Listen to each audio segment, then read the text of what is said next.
The evening sun was sinking low over the peaceful neighborhood as Officer James prepared to finish what seemed like an uneventful shift. The soft hum of the patrol car brought a sense of calm, until a piercing sound shattered the quiet.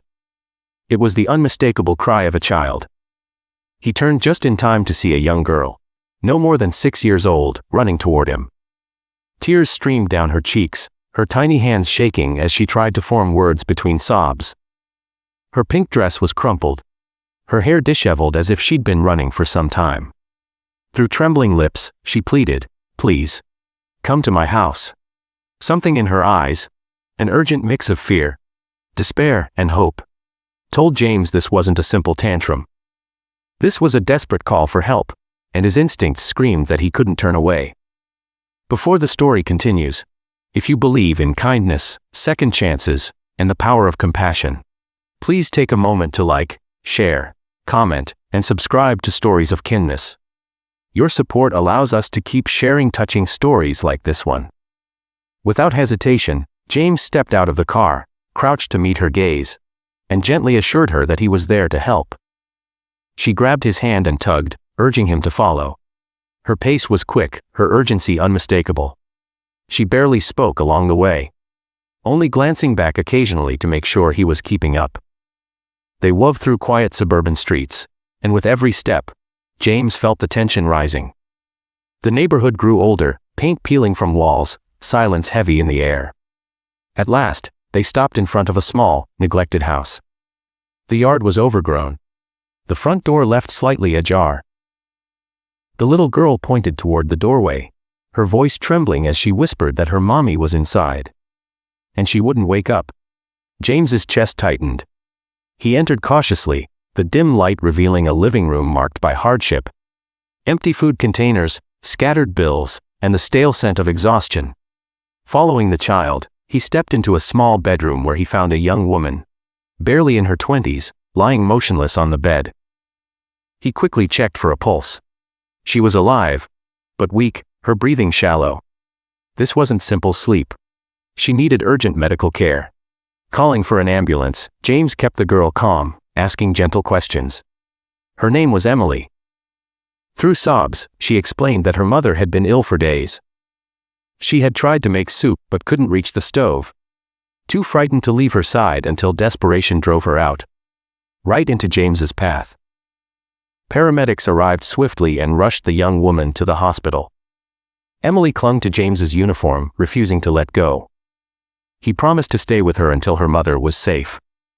At the hospital, he held her tiny hand as they waited. The sterile air was heavy, the hours long, but James never left her side.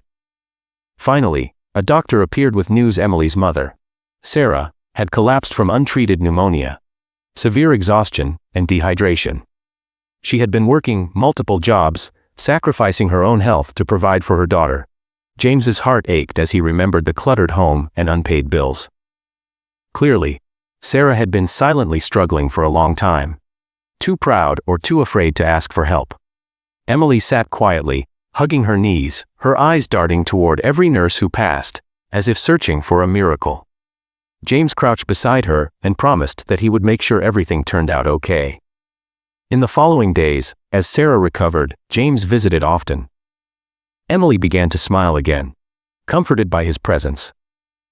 James learned the truth: Sarah had been abandoned by Emily's father and left to raise her daughter alone. With no family nearby, she worked herself to exhaustion cleaning houses, hiding her struggles from the world. James knew that once Sarah left the hospital, life would fall back into hardship unless something changed. Quietly, he reached out to local charities, community members, even his fellow officers. Within days, donations of food, clothing, and money poured in. Volunteers helped clean and repair the house. When Sarah finally came home, she walked into a space transformed, the cupboards full, the rooms clean, the repairs underway. Tears streamed down her face as she realized she wasn't alone anymore. Emily's smile lit up the room as she hugged her mother, then turned to James, wrapping her small arms around him and whispering a heartfelt, "Thank you." The story of a brave little girl and a community's compassion spread through the neighborhood, inspiring others to keep checking in on Sarah and Emily. With support, Sarah found steadier work that allowed her more time with Emily, and their bond only deepened. One evening, James stood outside, watching Emily laugh as she played in the yard while Sarah chatted with neighbors. In that moment, he realized this wasn't just one rescue. It was about hope. About how even the smallest voice, like Emily's desperate plea, could spark a chain of kindness that changed lives forever. If this story touched your heart, please like, share, and subscribe to Stories of Kindness. Together, we can keep proving that kindness is still alive in this world.